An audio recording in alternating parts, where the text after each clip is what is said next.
അയോധ്യയിലെ രാമക്ഷേത്രം ഉദ്ഘാടനത്തിനൊരുങ്ങുകയാണ്.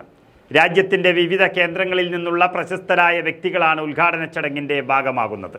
രാജ്യമൊരിക്കലും ദർശിച്ചിട്ടില്ലാത്ത രീതിയിലുള്ള ഉദ്ഘാടന മഹാമഹത്തിനാണ് അയോധ്യ സാക്ഷ്യം വഹിക്കുന്നത്.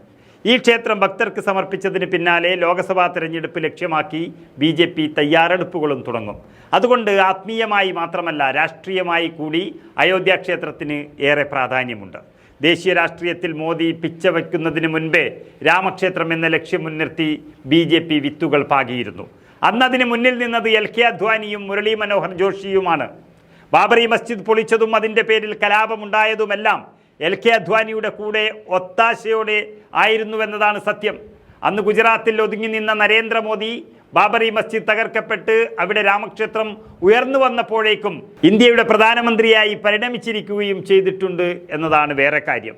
അന്ന് എല്ലാത്തിനും ചുക്കാൻ പിടിച്ച LK അദ്വാനി ഇന്ന് BJPയുടെ പടിക്ക് പുറത്താണ്. അതുകൊണ്ട് തന്നെ നരേന്ദ്രമോദിയെ പ്രീതിപ്പെടുത്തുന്നതിന് വേണ്ടി LK അദ്വാനിയെ ക്ഷേത്രം ട്രസ്റ്റ് ഉദ്ഘാടന പരിപാടിയിൽ നിന്ന് മാറ്റി നിർത്തിയിരിക്കുകയാണ്.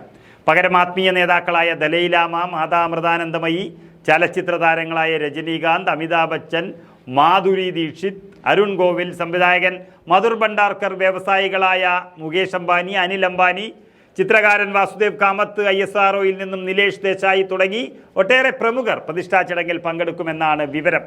ട്രസ്റ്റ് ജനറൽ സെക്രട്ടറി ചമ്പത് റായിയാണ് ഇക്കാര്യം അറിയിച്ചിരിക്കുന്നത്.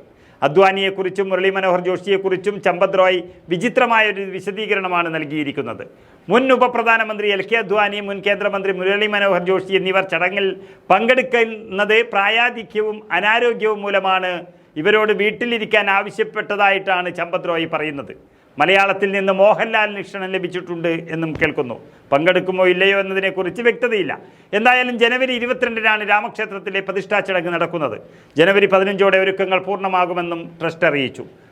പ്രാണപ്രതിഷ്ഠാ ചടങ്ങിൻ്റെ പൂജകൾ 16-ന് തുടക്കമാകും. പ്രധാനമന്ത്രി നരേന്ദ്രമോദിയാണ് ഈ പ്രതിഷ്ഠാ ചടങ്ങിൽ പങ്കെടുക്കുന്നത്. 4000 സന്യാസിമാർക്ക് ചടങ്ങിലേക്ക് ക്ഷണമുണ്ട്. ഇതുകൂടാതെയാണ് 2200 പേർക്ക് ക്ഷണക്കത്തയച്ചത്. കാശി വിശ്വനാഥ്, വൈഷ്ണോദേവി തുടങ്ങിയ ക്ഷേത്രങ്ങളിലെ പുരോഹിതന്മാരെയും ചടങ്ങിലേക്ക് ക്ഷണിച്ചിട്ടുണ്ട്. ഇത്രയേറെ ആളുകളെ ക്ഷണിച്ചിട്ടും ഇതിൻ്റെ യഥാർത്ഥ അവകാശികളായ മുരളി മനോഹർ ജോഷിയെയും LK അദ്വാനിയെയും അയോധ്യയിലേക്ക് ക്ഷണിക്കാത്തതാണ് ഈ രാജ്യത്തെ സംഘപരിവാറുകാർക്ക് വലിയ ഇഷ്ടക്കേടായി മാറിയിരിക്കുന്നത്.